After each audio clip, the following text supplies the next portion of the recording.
Olá, eu sou o professor Baroni da LS e tenho o prazer de receber neste nosso podcast o professor William Andrade. O professor William Andrade, ele é da Eldorado Brasil, onde atua como coordenador de engenharia de manutenção, gestão de ativos e mecanização.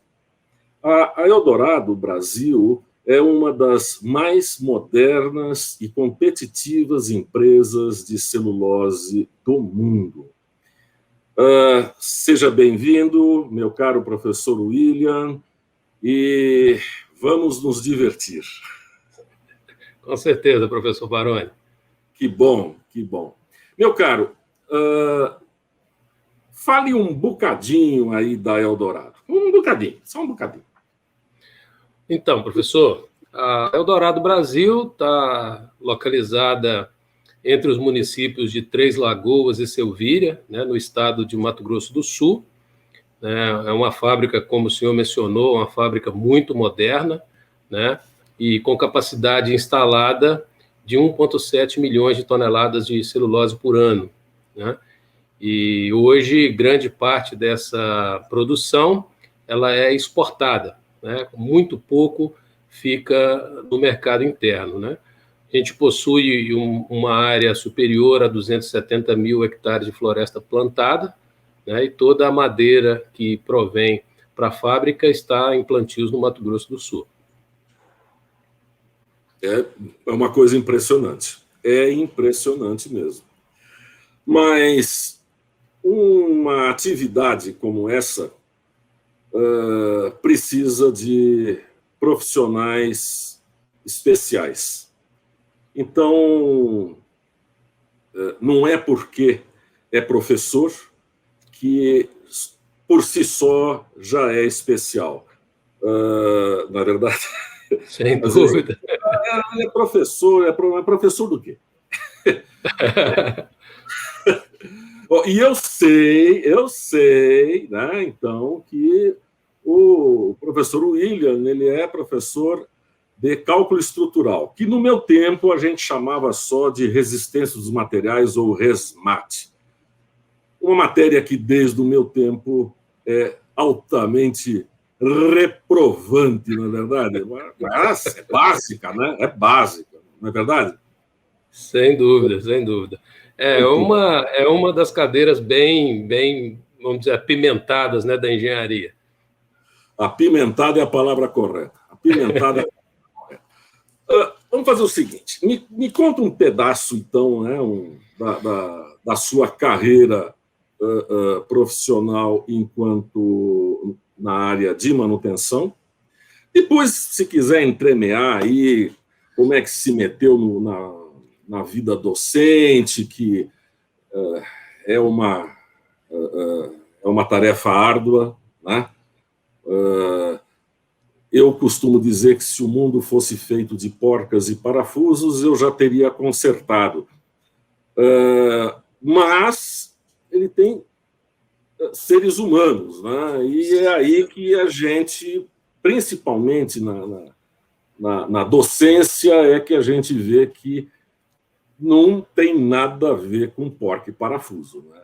Lidar com pessoas é algo muito importante, que exige um preparo psicológico até bastante grande. Então, o professor William, ele chega na condição de coordenador de engenharia e, então, tem lá o seu pessoal e etc., e lida com uma matéria-prima fantástica que são os alunos. Conta para nós como chegou até aí. Vamos lá. Bom, professor, minha trajetória ela se inicia lá há 26 anos atrás, numa região bastante industrializada do nosso Vale do Aço Mineiro, né? Eu sou de Timóteo, Minas Gerais, né? E iniciei minha carreira na antiga Cesita, né? Que hoje é a Aperam Sul América, né? Então, eu fiquei durante 11 anos na área de siderurgia. Trabalhei um pouco na Cesita, depois trabalhei na Valorec Management Tubes, em Belo Horizonte, e depois trabalhei no grupo Vantec.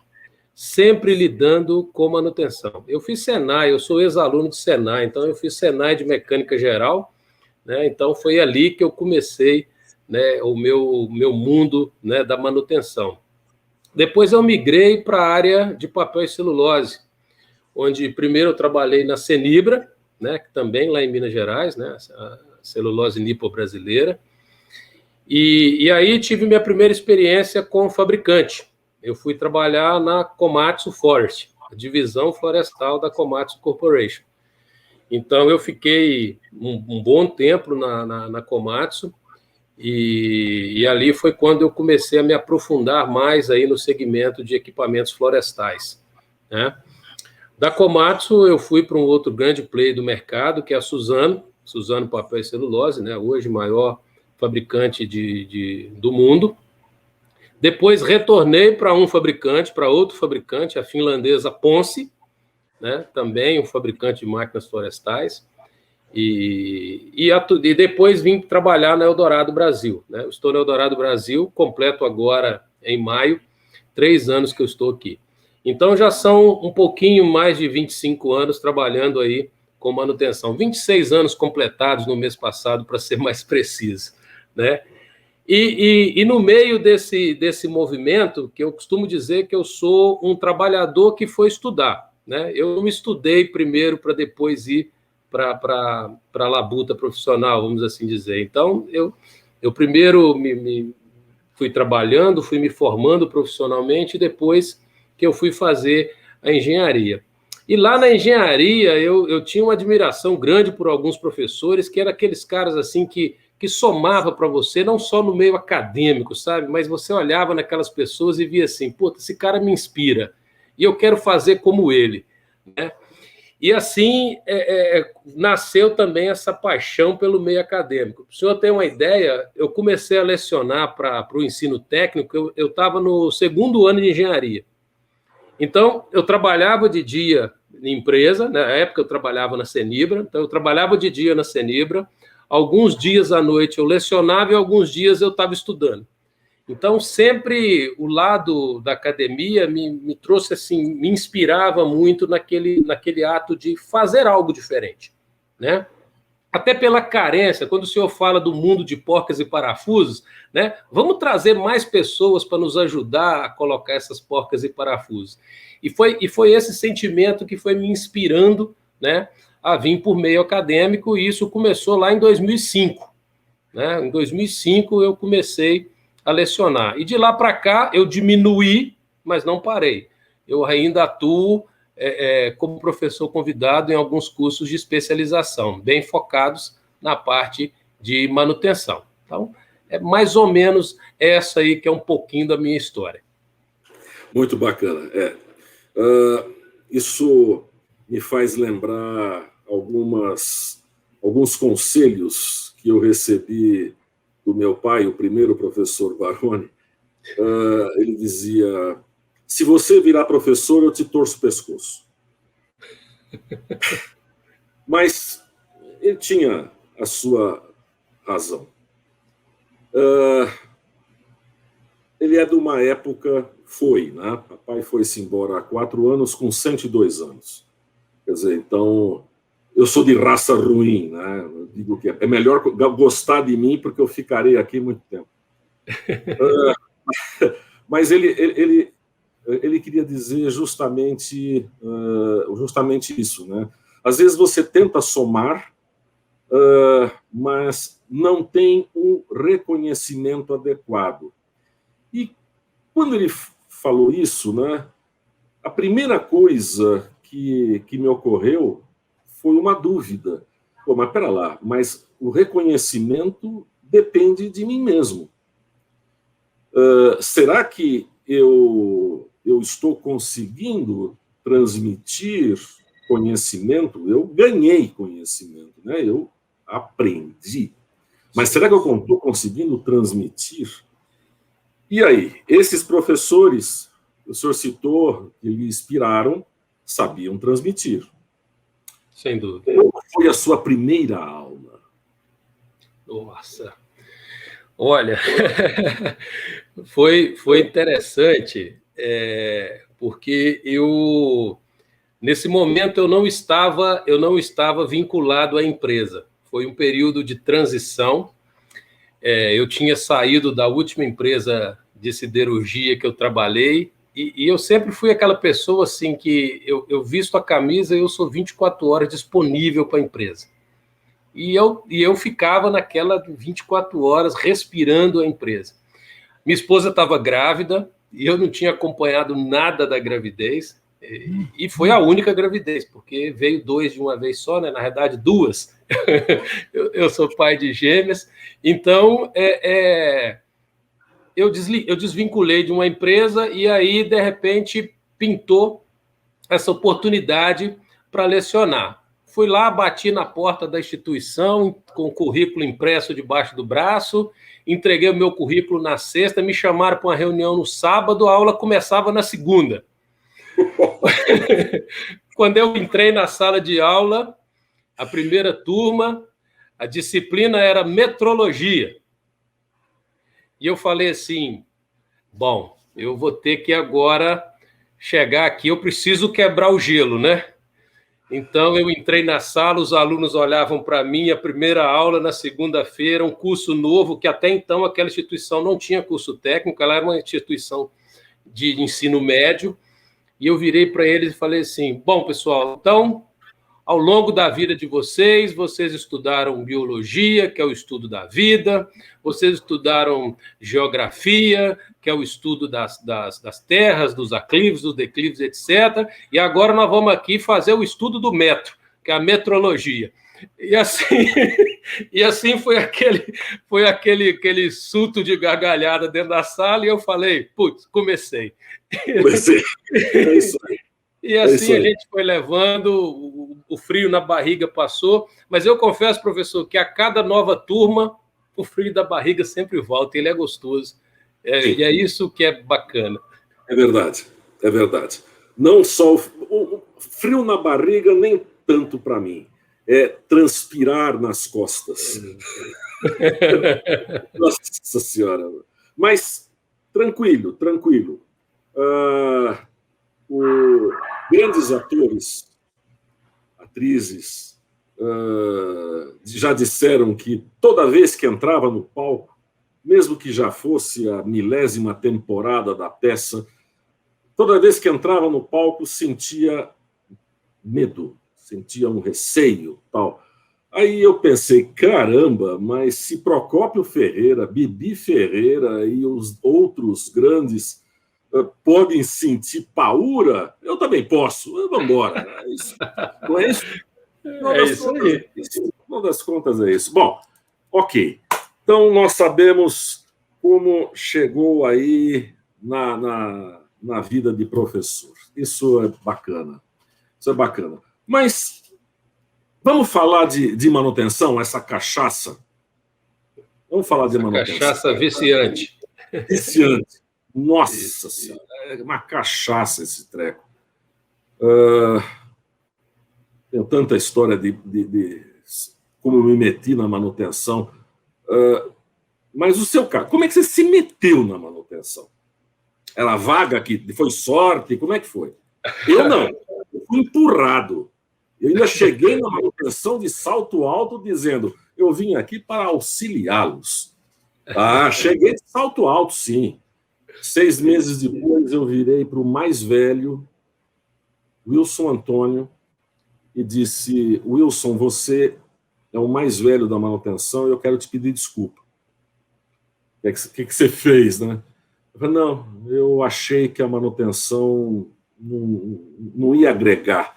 Eu vim do projeto, eu achei que não ia agregar.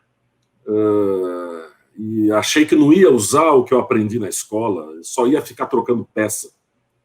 Então, eu estou pedindo desculpas por ter pensado mal dessa forma. Ele vira para mim e diz, não vou te desculpar. Eu vou te agradecer. Porque nós temos colegas que estão na manutenção há muitos anos e não perceberam isso. Bem, então eu fui empurrado. E levei meu puxão de orelha. E o amigo, como é que foi? Bom, como eu disse, né, nascido numa região industrial, onde o seu pai trabalhava na siderurgia, o seu cunhado trabalhava na siderurgia, seu primo trabalhava na siderurgia, o vizinho trabalhava na siderurgia, todo mundo trabalhava na siderúrgica da cidade.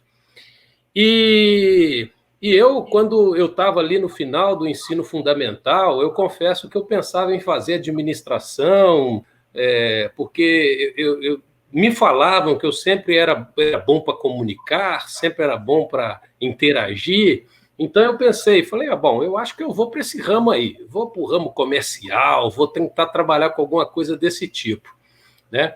E aí, um belo dia, eu ouço, estou na escola lá e ouço o pessoal comentando sobre as inscrições para o Senai. Aí eu falei, cara, eu vou fazer Senai. Quem sabe lá no Senai eu tenho um direcionamento. Aí cheguei lá para fazer inscrição, tinha duas opções. Você podia fazer mecânica geral, que era manutenção, tornearia, manutenção, tornearia e solda, né? Ou você podia fazer eletroeletrônica. Cara, eu olhei aquele negócio assim, e olha que eu tenho 2 irmãos que são eletrônicos. Eu falei, rapaz, esse negócio não dá certo para mim, não. Eu vou na graxa que deve ser melhor. E aí, marquei meu X. E fiz o Senai, depois de 1 ano na escola Senai, como era integrado com a companhia Cesita, a gente já saía do Senai e ia para dentro da indústria fazer o estágio. E aí, quando eu cheguei lá para fazer o estágio, um jovem tinha acabado de completar 17 anos, né? E naquela época, a gente não tinha todas essas restrições que tem hoje, né? Então, eu cheguei, o Renato, né? Fantástica pessoa, que eu agradeço muito até hoje, o Renato virou para mim e falou, olha, aqui o negócio é mais ou menos diferente, eu vou te dar um rádio, uma caixa de ferramenta, a bicicleta bagageira está ali, na hora que chamar, vai lá e atende. E aí foi onde tudo começou.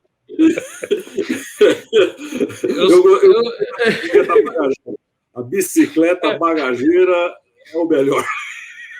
Professor, e naquela época eu era bem franzino, né?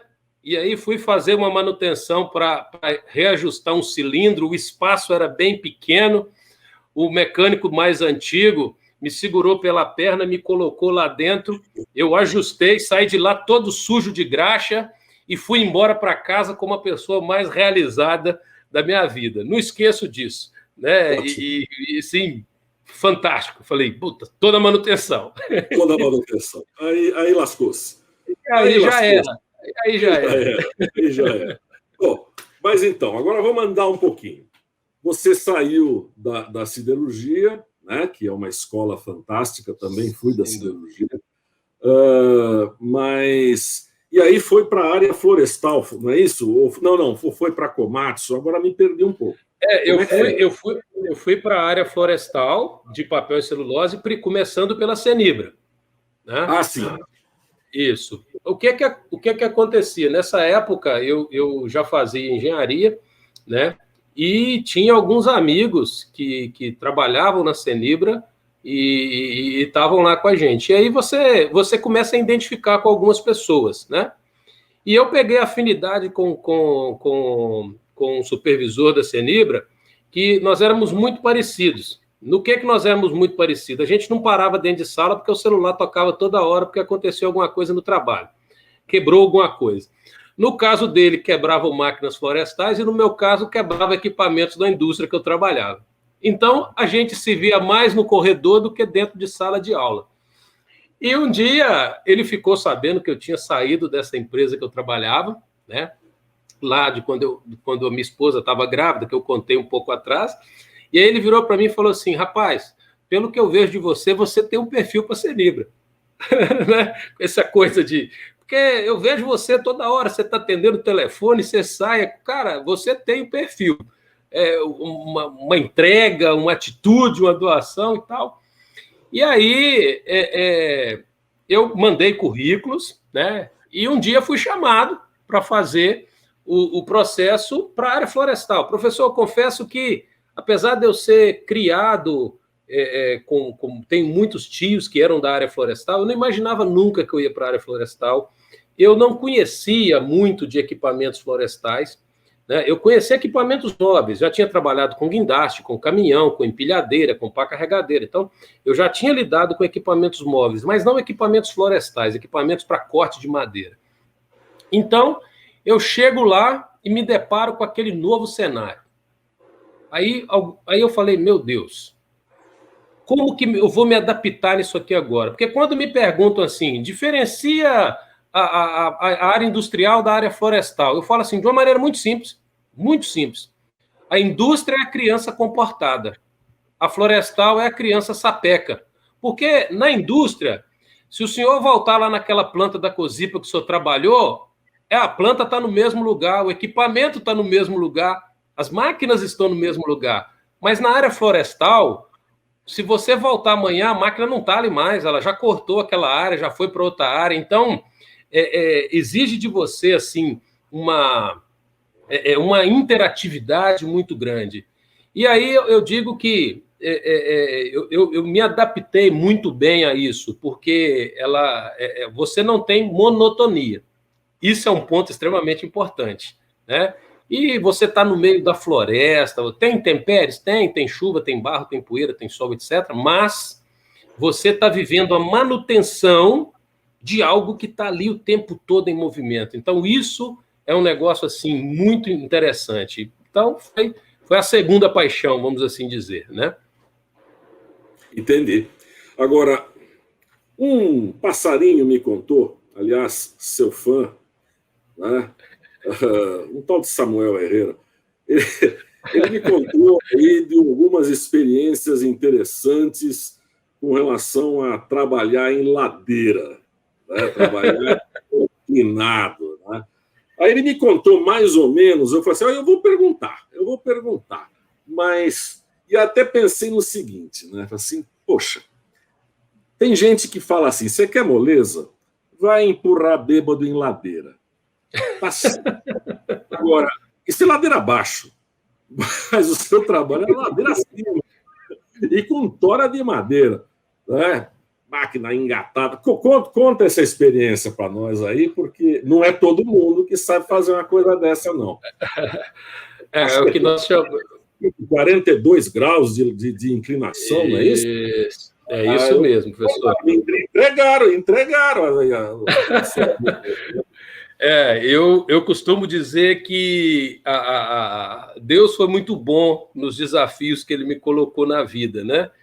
E, sem sombra de dúvidas, ter atuado nessa condição de operação íngreme, né, foi muito importante, né? Nós estamos falando da região de Minas, né?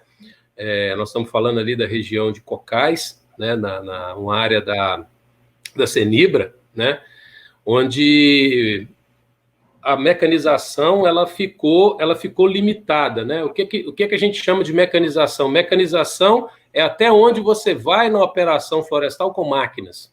Isso é mecanizar, né? E não cortar mais com motosserra, né?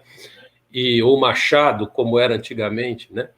Então, a vinda dessas máquinas, né, com esse sistema de corte especializado, ele melhorou muito a produtividade. Então, assim, para explicar de uma maneira assim, bem sintetizada, você imagina como se você tiver uma pessoa descendo de rapel. A máquina desce de rapel, ladeira abaixo, ancorada, com todos os cálculos de Ringman, tudo certinho, o cabo de aço correto, tudo certinho.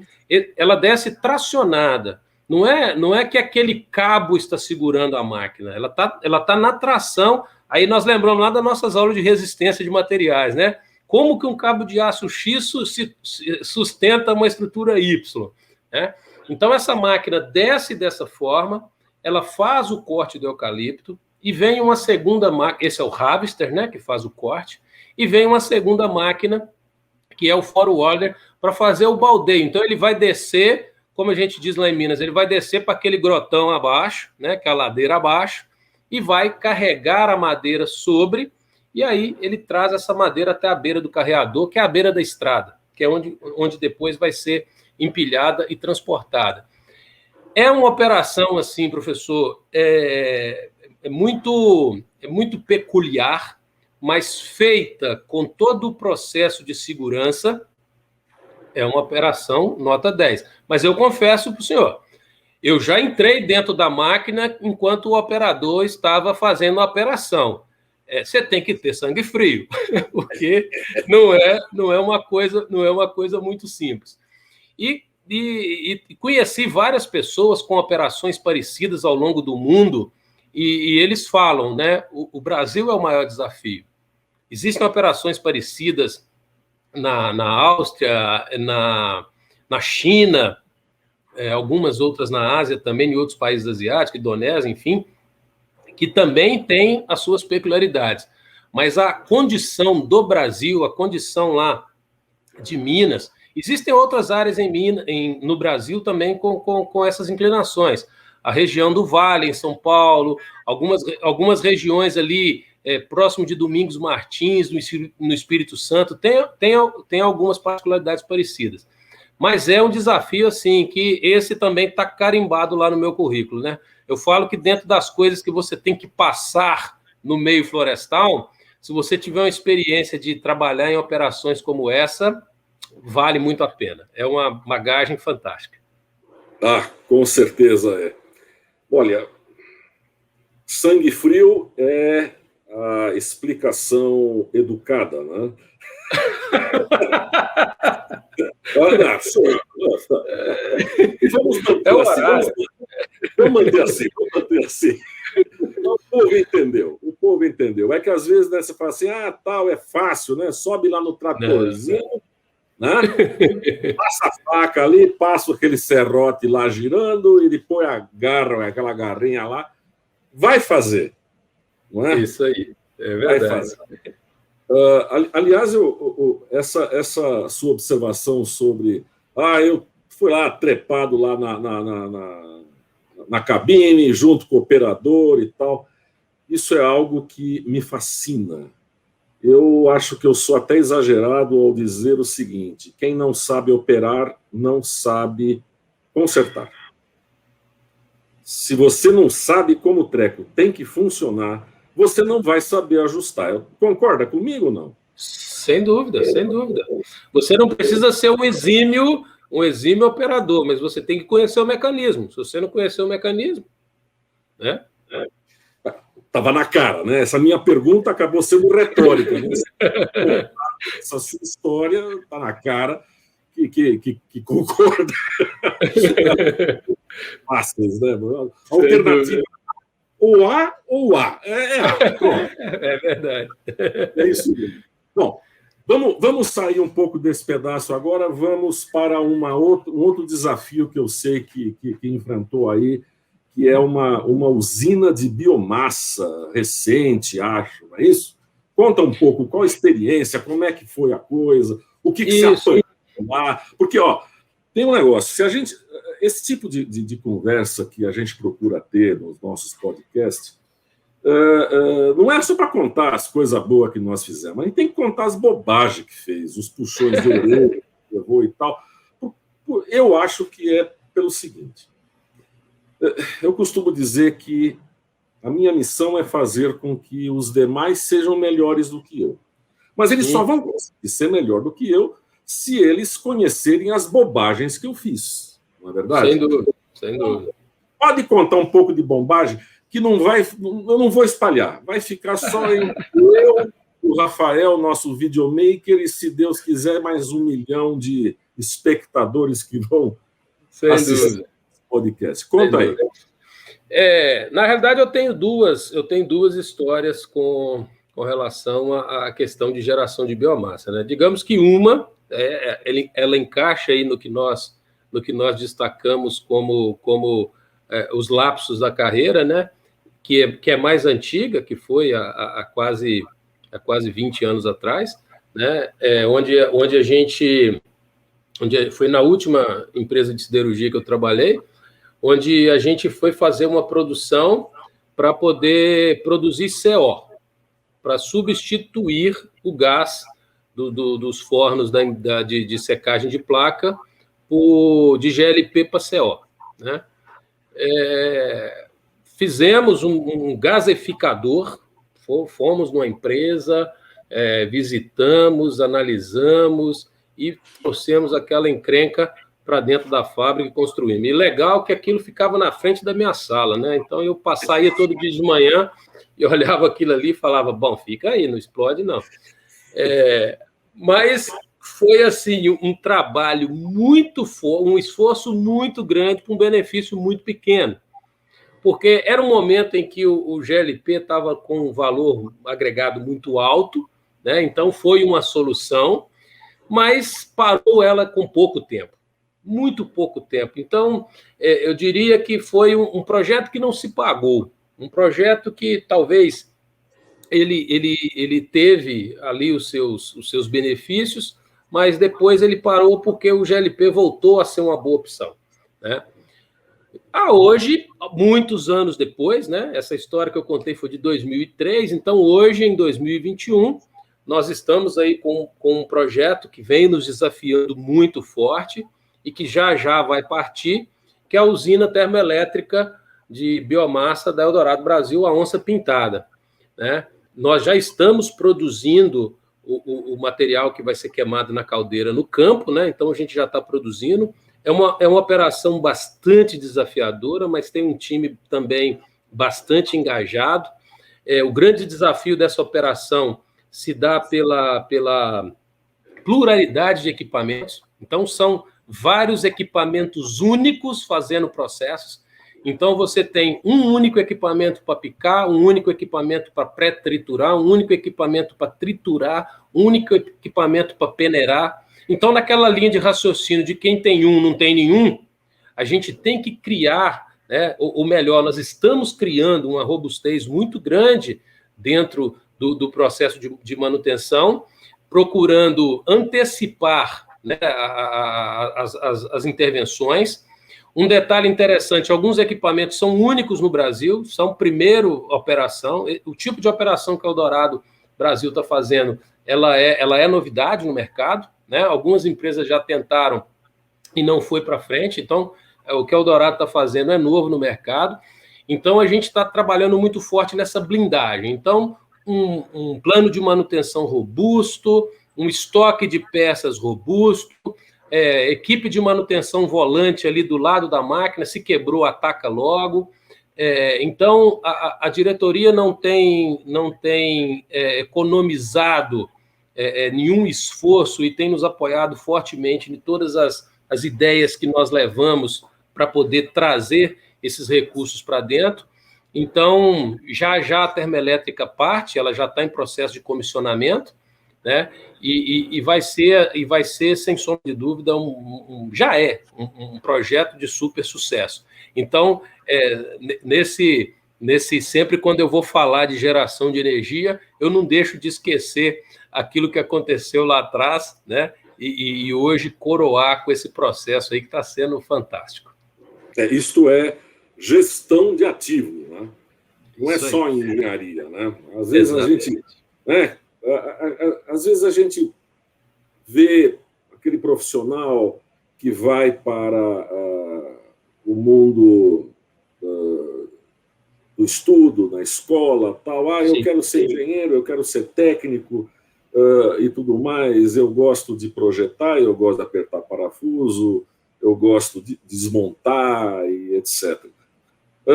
Mas a nossa profissão tem uma aplicação muito grande na gestão, né?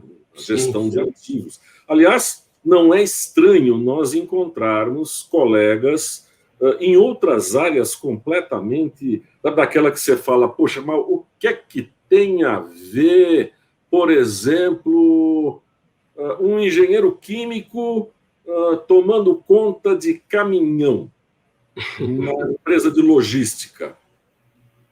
Tem tudo a ver, porque logística é processo. E o engenheiro químico é mais um engenheiro de processo do que químico. né? Exatamente. E no seu meio, vários colegas aí da área de processo e você ali apertando os parafusos para que tudo funcione. É isso? É por aí. É por aí. Exatamente. Eu costumo dizer... Eu costumo dizer exatamente isso que você falou, professor, porque você tem uma linha de raciocínio de trabalho, né? O que você falou, às vezes, numa oportunidade, eu dei uma palestra para alunos de segundo grau e de superior do Sistema IF, Instituto Federal do Mato Grosso do Sul. E eu falava sobre formação e mercado de trabalho. Aí um virou para mim e falou assim: qual que é a melhor formação, o curso A ou o curso B? Aí eu virei para ele e falei: olha, para mim nenhum dos dois. Para mim o melhor é o C, que foi o que eu formei. Aí eu vi que ele ficou naquele momento, sabe aquele momento grilo, né? Que fica o barulhinho de grilo, né? O que esse cara quis dizer? Aí eu virei para ele e falei: cara, não é a melhor formação. É o que o profissional faz com a formação. Então, é o que o senhor falou, você pega o engenheiro químico dotado, disciplinado para processo. É o que eu falo para o pessoal, às vezes você tem uma posição assim, o cara fala assim: não, isso aqui tem que ser um engenheiro mecânico. Eu falei: não, isso aqui tem que ser um engenheiro eletricista. Ah, mas por quê? Eu falei: o engenheiro eletricista, ele é muito mais cientista do que o engenheiro mecânico. A formação do engenheiro mecânico, ela é mais assim, a formação do engenheiro eletricista é mais assim. Então, quando a gente fala do engenheiro de engenharia, esses que têm essa formação muito focada ali em mini detalhes, essas coisas. Cara, na mecânica, quando quebra, a gente vê a encrenca lá, ó. Agora, na elétrica, a famosa falha oculta, né? Quando o cara chegava para mim, e toda a vida nas minhas equipes, eu era responsável pela mecânica e pela elétrica, né? Quando o cara da elétrica chegava e falava assim: William, tem alguma falha oculta aqui, eu já arrepiava. Porque oculto, se é oculto, a gente não vê, então a gente não sabe o que é. Aí você inicia um tentativa e erro e por aí afora vai. Né? Verdade. Tem que aplicar muita lógica, muita metrologia, muita abstração. Exato. Mas aí a gente pensa, então, no seguinte: a sua observação sobre o melhor é o curso A ou o curso B ou o curso C, imprima em 3 vias, tá certo? Assine, reconheça a firma e me mande. Concordo 100%. É isso mesmo, é isso mesmo. E uma coisa que a gente precisa passar aí para essa juventude, né, é justamente de que forma que a gente vai conseguir penetrar no sistema. Olha, agora não vou falar em penetrar na máquina, né? Uma das minhas famosas frases lá é que as máquinas conversam com a gente e nós apenas traduzimos e interpretamos. Isso na minha carreira, principalmente de monitoramento. Mas e aquele que vai pegar a minha interpretação e vai transformar numa ação para a máquina voltar para uma boa condição? Esta minha observação tem a ver com... É um gancho, uma ponte que eu estou fazendo com relação à sua observação com relação à formação, tipo de curso, o envolvimento. Muito bem. Essa ponte eu vou dar uma forçadinha. O povo está achando que robô, indústria 4.0, etc., ninguém mais vai sujar a mão de graxa. Vai resolver tudo.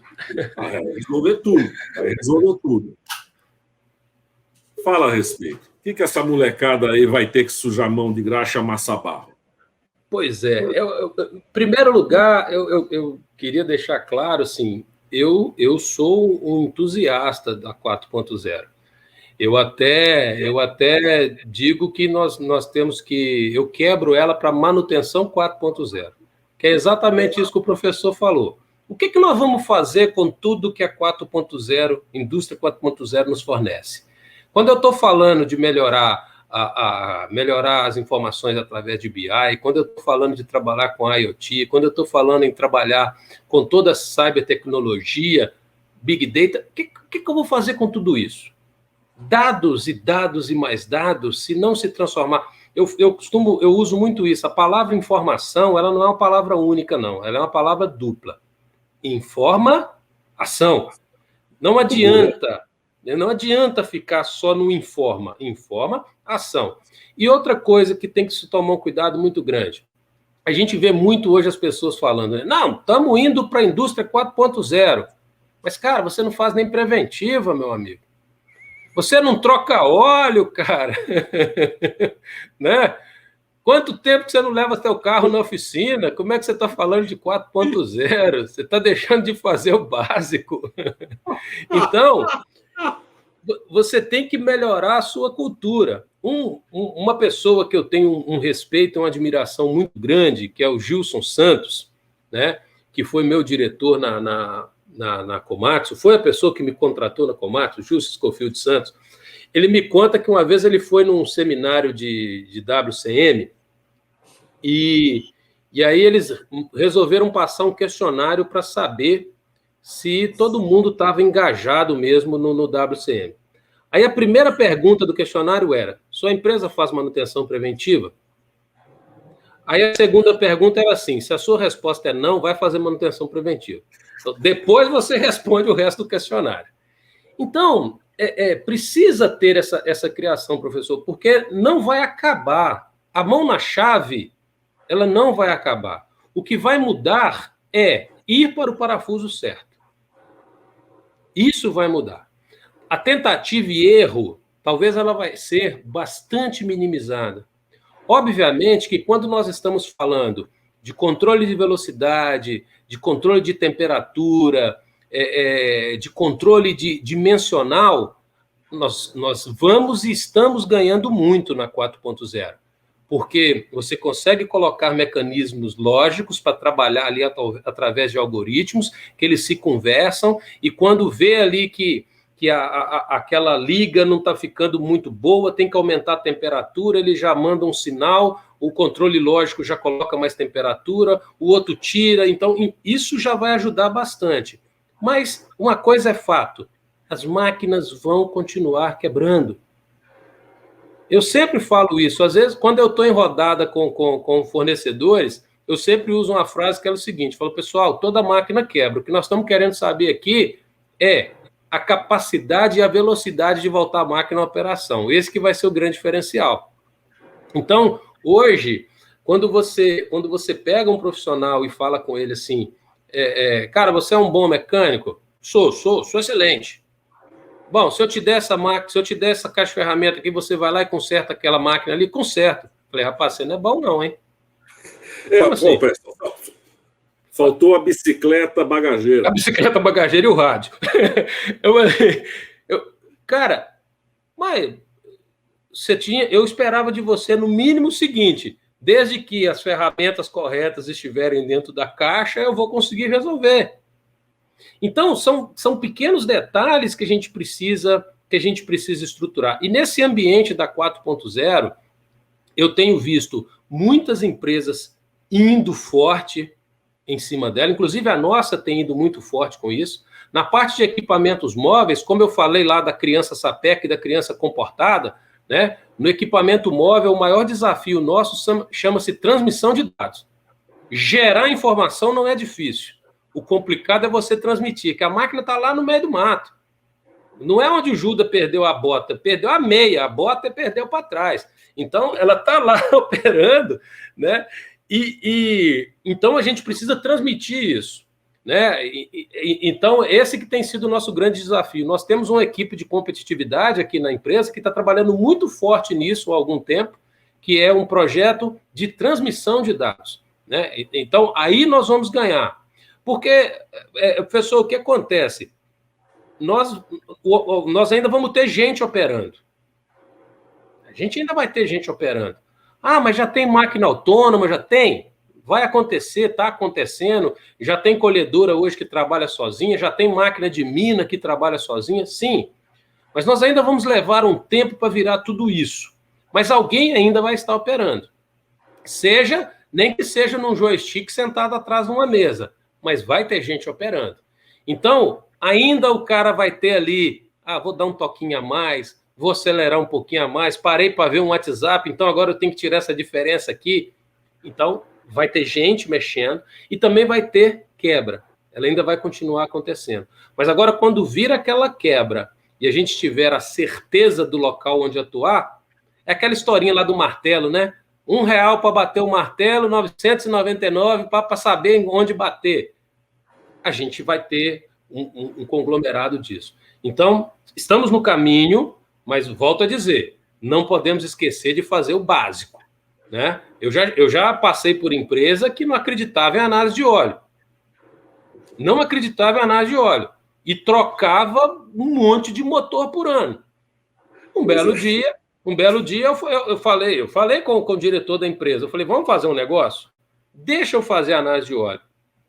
Se a gente não mudar esse cenário que está aqui hoje, eu me sinto totalmente tranquilo em receber meu comunicado de desligamento. Mas confia em mim. E assim fizemos, e assim reduzimos assustadoramente as quebras, os problemas com o motor, né? Então, é um negócio assim que vale a pena acreditar. Tem que fazer o básico. Volta lá na perguntinha do Gilson no WCM. Você faz preventiva? Não, então vai fazer primeiro, depois você volta aqui. Então é nessa linha que a gente precisa ir. Perfeito. Excelente. O básico, muitas vezes esquecido, e mais ainda, né? Eu já comentei em outra oportunidade, mas me deixou tão impressionado que eu vou repetir 1000 vezes. Aquele profissional que ele falou, por exemplo, da análise de óleo, né? Não, eu não vou colher a amostra porque isso aí não é serviço digno da minha profissão. É mesmo. Sabe aquela de, escuta, eu conheço um profissional muito bom aqui do hospital, tá certo? Ele é médico, aliás, eu sou médico, né? Ele é mecânico, ele é bom pra caramba, ele é muito bom mesmo. Você quer que ele venha tirar o teu sangue aí para eu fazer o exame e tal?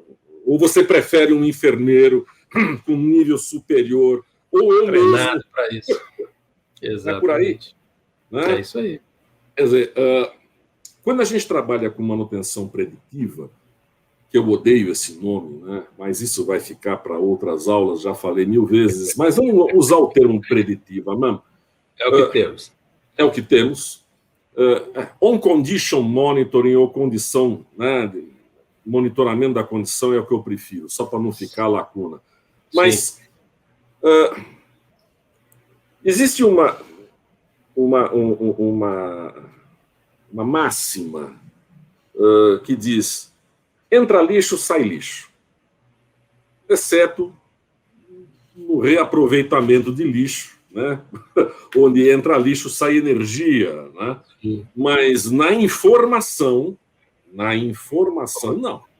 Lixo você consegue transformar em energia. Informação, não. Um sinal de vibração, um sinal elétrico, um frasco de amostra de lubrificante, aquilo é informação. Se ela vem com problema, não posso fazer nada.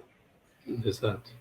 E na tua vida aí, né, há tanto tempo, quantas vezes você já não perdeu tempo com informação errada? Nossa. Eu tento sempre, eu falo com o pessoal que a gente precisa sensibilizar, né? Dos tempos lá das OM de papel, né? Eu falo dos tempos das OM de papel, apesar que ainda existe empresas que trabalham com papel. Hoje a gente já não trabalha mais, a gente trabalha com mobile. Mas nos tempos das OM de papel, eu sempre falava com o meu time de planejamento para fazer o seguinte: eu falei, olha, vamos parar de reclamar do que os caras escrevem. Vamos começar a limitar o que ele tem que escrever. Então, ao invés de espaço para escrever, nós vamos encher de quadrinhos com opções. Vamos fazer uma coisa lúdica. Pega uma OM dessa, manda plotar ela em A0. Plotar em A0. A0 é aquele papelão grandão. Faz uma gigantesca OM, plastifica ela para você conseguir escrever e apagar, e você leva lá para frente de trabalho, e como a lousa você explica o cara. Então, aonde que quebrou? Quebrou no compartimento do motor. Então, você marca aqui, motor. Qual a parte do motor? O redutor. Então, você marca aqui. Você começa a limitar. Porque hoje, no mobile, professor, a gente trava tudo. No mobile está travado.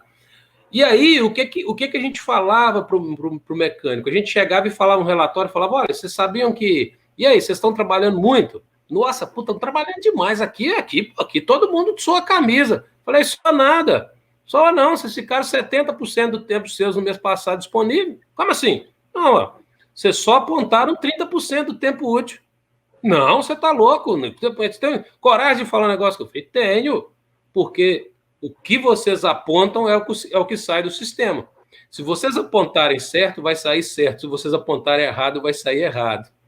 Então, se vocês não colocarem a informação correta, o sistema, eu costumo dizer que o sistema ele é fidedigno àquilo que você informa para ele. O sistema não faz nada, não. O sistema só ajuda a gente, né? Então, ele é um retrato fidedigno daquilo que você coloca. E o pior disso, professor, é na hora de fazer análise, porque mata seu histórico. Você não tem histórico. Por exemplo, hoje, quando a gente vai trabalhar confiabilidade, o primeiro passo para trabalhar confiabilidade é o quê? Investigar o passado. Se você vai no passado, você não tem histórico, você vai apontar para o vento? Não tem jeito. Apesar que hoje já está vindo empresas por aí trazendo por meio de algoritmo. Por isso que eu falo, algoritmo se eu fosse ter, eu acho que o próximo cachorro que eu tiver, eu vou pôr o nome dele de algoritmo, que é um negócio fantástico. Porque já estão vindo algoritmos aí que você consegue dar uma previsibilidade sem ter muito histórico.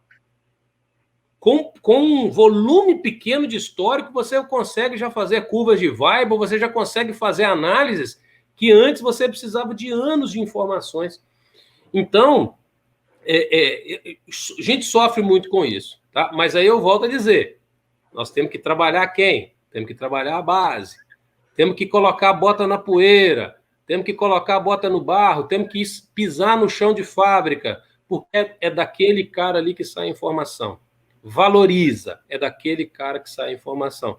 Aquilo que você falou, né, lá no início, eu cheguei ali, vim da área de projeto, achei que eu vou chegar jogando.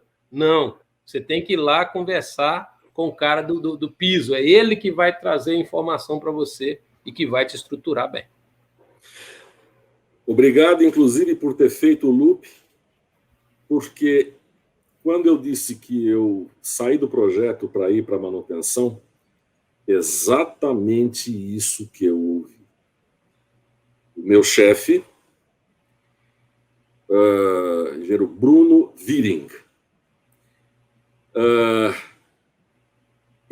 eu tinha, quando me formei, eu tinha 5 empregos à disposição. Eu telefonei para ele, na casa dele à noite, perguntei o que eu deveria fazer. E ele me disse, vai a Massa Barro. Vai a Massa Barro.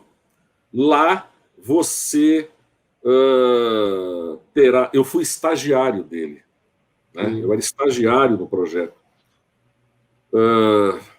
2 anos trabalhando com ele. E todos aqueles projetos que você mesmo já corrigiu, porque ou era um erro de projeto mesmo, ou um problema de manutenibilidade, precisava repotencializar a máquina, ou a manutenção era difícil. Quer dizer, eu fazia há 40 e tantos anos engenharia de manutenção, mas não existia esse nome. Sim. Não existia esse nome. Esse nome é recente. Exatamente.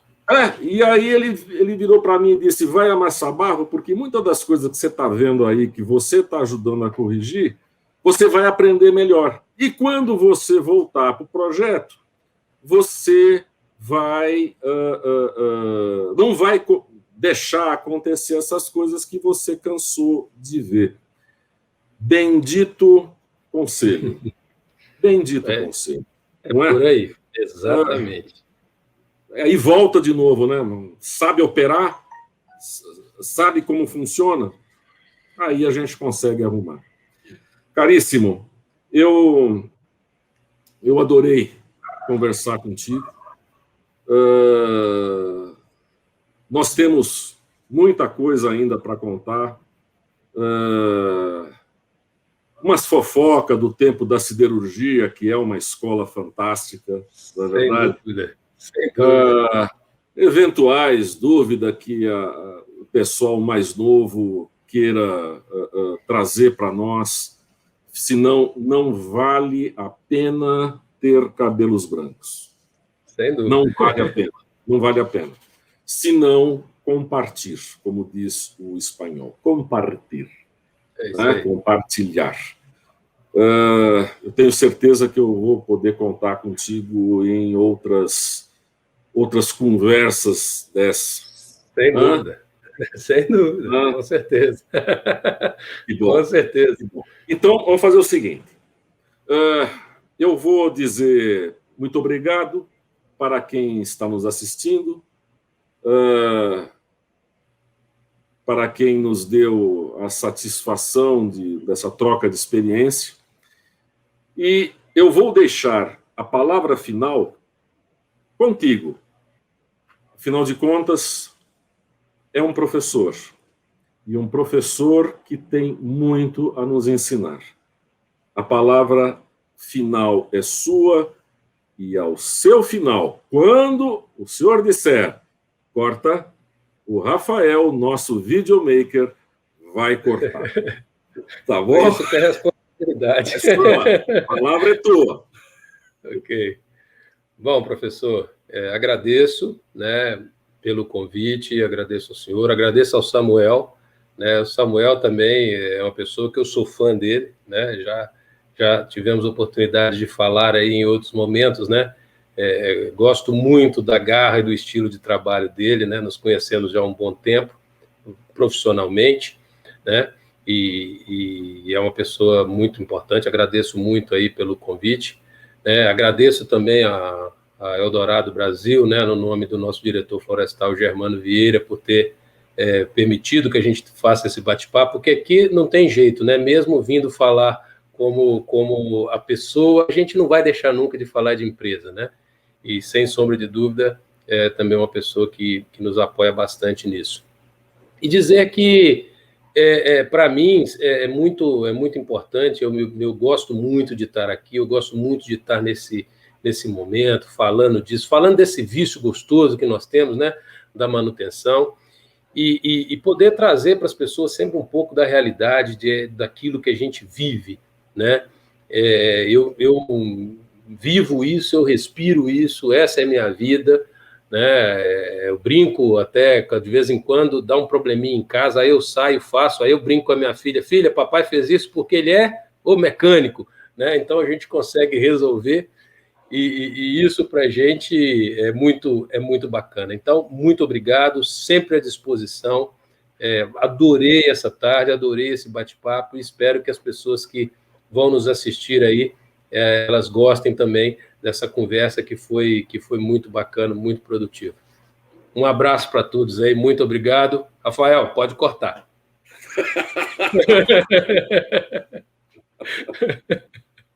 Valeu.